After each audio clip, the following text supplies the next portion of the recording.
નમસ્કાર વીએસ ન્યૂઝમાં આપનું સ્વાગત છે। સમાચારમાં વાત કરીએ તો રાજુલા તાલુકાના 72 ગામના સરપંચો પ્રાંત કચેરી ખાતે પહોંચ્યા। રાજુલા તાલુકાના સરપંચો દ્વારા પ્રાંત અધિકારીને આવેદનપત્ર પાઠવ્યું। ગ્રામ સેવક, તલાટી મંત્રી અને પ્રાથમિક શાળાના શિક્ષકોની અછત હોવાના કારણે કલેક્ટરને આવેદનપત્ર પાઠવ્યું। ગ્રામ સેવક અને તલાટી મંત્રીની અછત હોવાથી ગ્રામજનોના કામો અટકી પડતા મુશ્કેલીમાં મુકાયા। 72 ગામના સરપંચો એકઠા થઈને પ્રાંત અધિકારીને આવેદનપત્ર આપી રજૂઆત કરી। સરકાર દ્વારા વહેલામાં વહેલી તકે નિરાકરણ કરવામાં આવે તેવી સરપંચોની માંગ। તો આવા અવનવા સમાચારો જોવા માટે જોતા રહો વીએસ ન્યૂઝ। આ રાજુલા તાલુકાના 72 જેટલી ગ્રામ પંચાયતો હોય એમાં સ્થાનિક કક્ષાએથી ગામ લોકોની દરેક સરપંચો સુધી રજૂઆત આવતી હોય કે ગામ સેવકોની ઘટ છે, શિક્ષકોની ઘટ છે, તલાટીની ઘટ છે।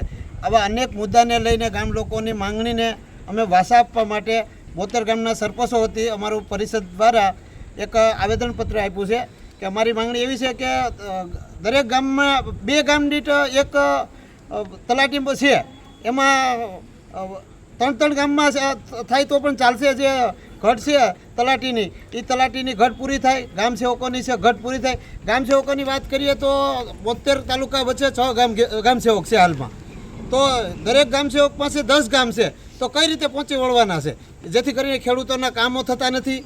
આવી અનેક મુશ્કેલી પડી રહી છે, જેથી અમારે સરપંચોએ નક્કી કર્યું છે કે સરકારશ્રી સુધી આ વાત પહોંચે અમારી, અને ડેપ્યુટી કલેક્ટરના માધ્યમથી અમારી વાત પહોંચાડવા માટે સરકારશ્રી સુધી એમને બાંહેધરી આપી છે અને વહેલી તકે આ પ્રશ્ન અમારો સોલ્વ થાય એવી અમારી આશા છે। ને બીજી વાત અમારી શિક્ષકોની છે। દરેક ગામમાં 3-4 શિક્ષકોની ઘટ છે ગામ દીઠ। હવે શિક્ષક છે, ગામના ગરીબ પરિવારના બાળકો ભણતા હોય છે, જે પાયાનું શિક્ષણ મળવું છે એ બરાબર મળતું નથી શિક્ષકોની ઘટને કારણે। એના લીધે જે પાયાનું ભણતર બગડે છે બાળકોને, એના માટે અમારી રજૂઆત છે, એ પણ માંગણી અમારી વહેલી તકે સ્વીકારવામાં આવે એવી અમારા જે પ્રશ્નો છે એ અમે આવેદનરૂપી સરકારમાં રજૂઆત કરી છે।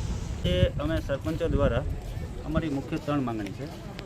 પહેલી માંગણી ગ્રામ સેવકની, બીજી તલાટી મંત્રીની અને ત્રીજી શિક્ષકોની। રાજુલા તાલુકામાં કુલ 72 ગામ છે અને રાજુલા શહેર સહિત 73। રાજુલામાં હાલ 7 ગ્રામ સેવકો છે, તેથી એક ગ્રામ સેવકના ભાગમાં 12 ગામો આવે છે। સરકારશ્રીની બહુ સારી યોજનાઓ ગામડાના લાભાર્થી સુધી પહોંચે એટલા માટે સરકાર પ્રયત્ન કરી રહી છે, પણ ગ્રામ સેવકોની કમીના હિસાબે સહાયો માટે લોકોને તાલપત્રીની સહાય જોતી હોય, કોઈ બિયારણની સહાય જોતી હોય, રોટાવેટરની સહાય જોતી હોય, આવા નાના મોટા અનેક કામો હોય છે। તે સહાયો ગામડા સુધી ક્યારે પહોંચશે કે પૂરતા ગ્રામ સેવકો હોય છે? ગ્રામ સેવકો કામ કરે છે, પણ એના પાસે એક ગ્રામ સેવક પાસે 12 ગામ છે, એટલે એ સમયસર પહોંચી નથી શકતા, જેથી ગામડાના છેવાડાના માનવીઓ છે એને આ સરકારની યોજનાનો લાભ મળતો નથી। એટલે અમે આવેદનપત્ર દ્વારા સરકારશ્રીને એની જે યોજનાઓ ગામડા સુધી પહોંચે છે એ સારી રીતે પહોંચે, સરકારને અમે કેમ સરપંચો મદદરૂપ થઈએ એ મુદ્દા ઉપર અમે સરકારનું ધ્યાન દોરવા માટે આવેદનપત્ર આપ્યું છે।